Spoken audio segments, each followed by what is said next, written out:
नमस्कार, मैं हूं अभय कुमार। आप देख रहे हैं अपना खास कार्यक्रम बिहार समाचार। बिहार समाचार में खबरें बिहार की, बातें बिहार की, देश दुनिया की तमाम खबरें जिसे आपको जानना जरूरी है।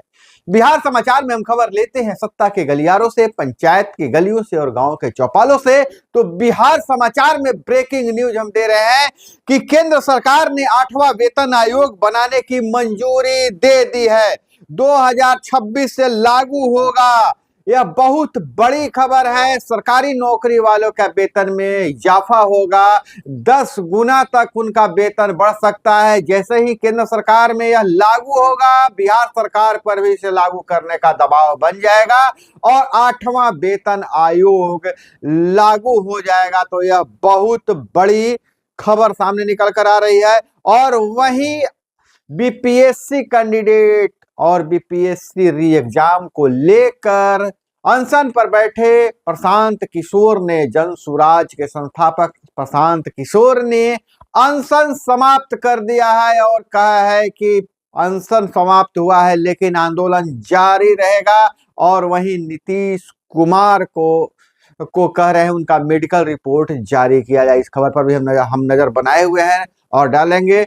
नजर हम डाले हुए हैं और नजर डालेंगे भी। और वहीं पंचायती राज विभाग के जनप्रतिनिधियों के लिए अच्छी खबर यह है कि एक तरफ जहां पंचायती राज से छीने हुए जो भी योजनाएं थी उन्हें लौटाया जा रहा है, और दूसरी तरफ मनरेगा भी अब पंचायती राज के पदाधिकारी जो जनप्रतिनिधि हैं उनके लिए सॉफ्ट हुआ है। उनके साथ लगातार बैठक कर रहा है और गांव में योजनाएं चालू करने के लिए उन्हें ट्रेनिंग दे रहा है, उनसे मनौती कर रहा है।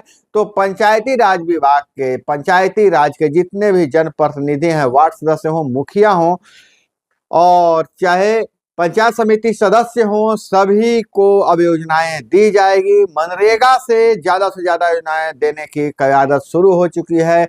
खेल प्रोग्राम सहित कई तरह के योजनाएं लागू की जा रही है। और इधर सरकारी नौकरी की बात करें तो केंद्रीय विद्यालय समिति में टीजीटी सहित अन्य पदों पर भर्ती निकाली है। एज लिमिट 40 वर्ष है। एग्जाम और इंटरव्यू के में से सिलेक्शन किया जाएगा। केंद्रीय विद्यालय संगठन ने primary teacher, train graduate teacher और पोस्ट ग्रेजुएट टीचर पदों पर भर्ती निकाली है। उम्मीदवार ऑफिशियल वेबसाइट पर जाकर आवेदन कर सकते हैं। 1000 रुपया फी है और लास्ट डेट है 22 जनवरी 2025।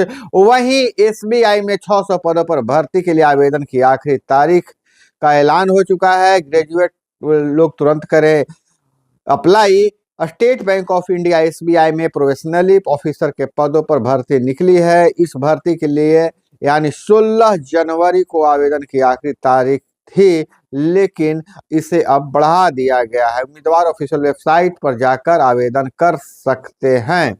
और वहीं बात करें 10वीं पास के लिए सरकारी नौकरी विभागों में 1000 के लगभग बहाली आई है। तो सीमा सड़क संगठन में 411 पदों पर निकली है भर्ती। सीमा सड़क संगठन के कुक, मेसन, ब्लैक स्मिथ और मेस वेटर के पदों पर भर्ती निकाली है। उम्मीदवार ऑफिशियल वेबसाइट पर जाकर आवेदन कर सकते हैं। वेतन 19,000 से 34,000 रुपये तक है। वहीं बिहार विधान परिषद का उपचुनाव नतीजे की घोषणा पर सुप्रीम कोर्ट ने रोक लगा दिया है।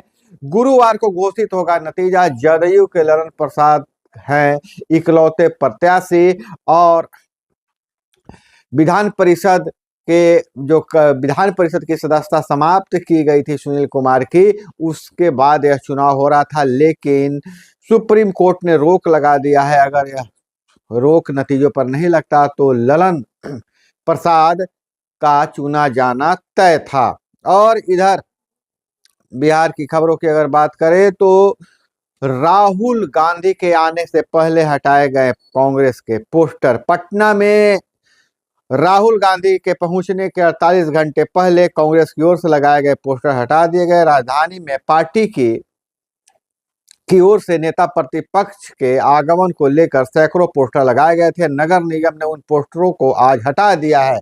नगर निगम का कहना है कि इन पोस्टरों को लगाने की इजाजत नहीं ली गई थी, अवैध रूप से पोस्टर लगाए गए थे, इसलिए हटाया गया है। और सुप्रीम कोर्ट में मनन कुमार मिश्र को राज्यसभा से अयोग्य ठहराने की याचिका खारिज कर दिया है। सुप्रीम कोर्ट के बार काउंसिल ऑफ इंडिया के चेयरमैन मनन कुमार मिश्रा को राज्यसभा से अयोग्य ठहराने की मांग वाली याचिका को खारिज कर दिया है। गुरुवार को जस्टिस सूर्यकांत एन और एन कोटेश्वर सिंह की पीठ ने आदेश पारित करते हुए कहा है कि हाई कोर्ट के आदेश में हस्तक्षेप करने का कोई अधिकार नहीं है। हम आपको बता दें कि एडवोकेट अमित कुमार दिवाकर ने दिल्ली हाई कोर्ट के आदेश को सुप्रीम कोर्ट में चुनौती दी थी।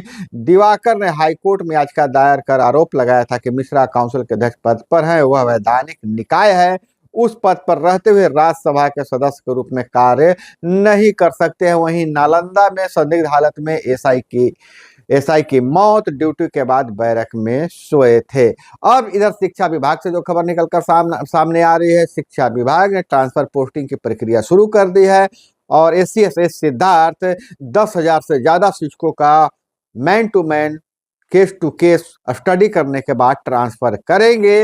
अब अगले सप्ताह से ट्रांसफर की जो लिस्ट है वह जारी हो सकती है। वहीं शिक्षा मंत्री ने कहा है कि दिव्यांग छात्रों के लिए विशेष शिक्षक बहाल किए जाएंगे। जयंत राज बोले, एनडीए 225 सीटें जीतेगा, 22 पर सिमट जाएगा राजद। वहीं फसल सहायता योजना के लिए 31 मार्च तक आवेदन कर सकते हैं। आपदा एवं अन्य कारणों से फसल की अगर क्षति हुई है तो उसकी सहायता राशि के लिए आप 31 मार्च तक आवेदन कर सकते हैं।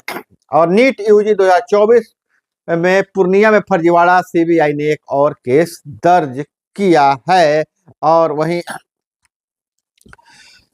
सुनील सिंह सदस्यता मामले एससी आज अंतिम सुनवाई कर चुका है। हालांकि फैसला जो है सुरक्षित रखा है। और सुपौल में बहन से छेड़छाड़ का विरोध करने पर बदमाशों ने मारी गोली। सुपौल में बुधवार की शाम त्रिवेणीगंज बाजार से लौट रहे एक युवक को बाइक सवार 3 अपराधियों ने गोली मारकर हत्या कर दी। और वहीं पीके वाली खबर पर हम पूरी नजर डाल लेते हैं। बीपीएससी एग्जाम 14वें दिन पीके ने तोड़ा अनशन, बोले नीतीश कुमार की मेंटल रिपोर्ट जारी हो, मुझे हटाने वाले अधिकारियों को मैं कोर्ट में ले जाऊंगा। जन सुराज के संस्थापक प्रशांत किशोर ने गुरुवार को 14वें दिन पटना के एलसीडी घाट स्थित जन सुराज आश्रम यानी अस्थायी कैंप बनाया है में अनशन तोड़ दिया।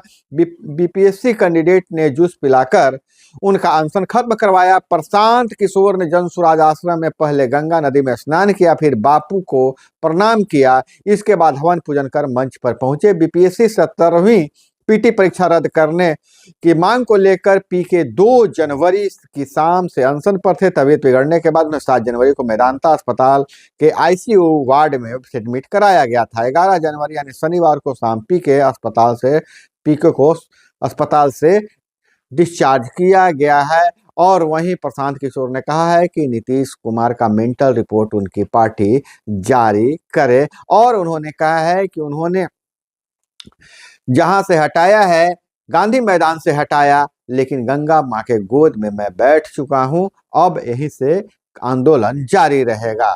और इधर अगर बात करें कि श्रम संसाधन मंत्री से रंगदारी मांगने वाला युवक यूपी से गिरफ्तार हुआ था। हम आपको बता दें कि लॉरेंस बिश्नोई गैंग का आदमी कहकर अपने आप को बताते हुए और मंत्री से रुपये मांगा था। और इधर आवेदन के समय अपार आईडी व आधार कार्ड का इस्तेमाल जरूरी है। नीट यूजी 2025 आवेदन फॉर्म भरने की तिथियां जल्द जारी होगी। और वहीं स्टार्टअप देश के ब्रांड कल्चर ला रहा है। टेक्नोलॉजी भरोसेमंद प्रोडक्ट से ग्लोबल पहचान मिली है। और पूसा में हादसा हुआ है, फैक्ट्री का बॉयलर फटा है, 2 की मौत। 55 साल पुरानी एल्युमिनियम फैक्ट्री, 4 की हालत गंभीर हुई है। और कांग्रेस की लड़ाई भाजपा संघ व इंडियन स्टेट से भी है। राहुल गांधी का बयान आया है। और पेपर मिल में सो रहे मजदूर की जेसीबी से कुचलकर मौत हो गई है और इसकी भी सूचना है। और वहीं राज्य के स्कूलों में 12,350 आईसीटी लैब के 82,495 कंप्यूटर 31 तारीख के बाद बंद हो जाएंगे। सरकार ने दिया सूबे के 250 एजेंसियों के अनुबंध रद्द करने का आदेश। 7.5 लाख छात्रों को कंप्यूटर शिक्षा पर ग्रहण लग चुका है। और इधर कुंभ मेला से खबर आ रही है, कुंभ मेला में लगातार भीड़ बढ़ती जा रही है, कई सेलिब्रिटी आ रहे हैं और कुंभ मेला भारत की प्रतिष्ठा को स्थापित कर रहा है। और वहीं विदेश से खबरों की बात करें तो दक्षिण कोरिया देशद्रोह के केस में राष्ट्रपति गिरफ्तार, 12 दिन से महल में दुब के हुए थे। तो दोस्तों, यह थी वो तमाम खबरें जिसे आपको जानना जरूरी है। इसी तरह से खबरों के लिए जुड़े रहिए हमारे साथ। चैनल पे नए हैं तो चैनल को सब्सक्राइब कर दीजिए, वीडियो पसंद आए तो लाइक जरूर कीजिएगा। मिलते हैं अगले वीडियो में। जय हिंद, वंदे मातरम।